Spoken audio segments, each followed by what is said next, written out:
Hi అండి, welcome back to Harika's cooking bowl. ఈరోజు వీడియోలో అవిసె గింజల కారప్పొడి ఎలా చేసుకోవాలో చూద్దాం. డైజెషన్కి, హార్ట్కి, హార్మోన్ ఇంబ్యాలెన్స్ ఉన్న వాళ్ళకి చాలా మంచిదండి. కానీ రోజు 1 టేబుల్ స్పూనే తినాలి, అంతకన్నా ఎక్కువ తీసుకోకూడదు.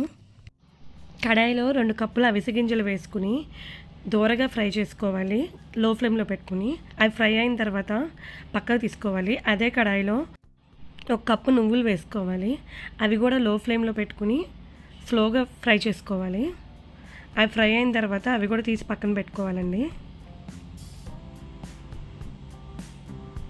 1 టేబుల్ స్పూన్ ఆయిల్ వేసుకుని దానిలో 1 స్పూను పచ్చి శనగపప్పు, మినప్పప్పు వేసుకుని ఒకసారి ఫ్రై చేసుకోవాలి. దానిలోనే 10 నుంచి 15 దాకా ఎండుమిర్చి, 1 స్పూన్ జీలకర్ర వేసుకుని ఫ్రై చేసుకోవాలి.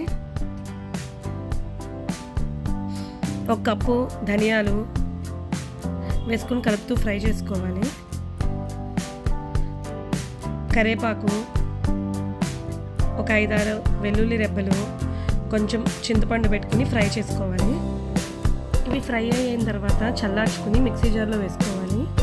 దాంతోపాటు తగినంత ఉప్పు వేసుకుని ఒకసారి మిక్సీ పట్టుకోవాలి.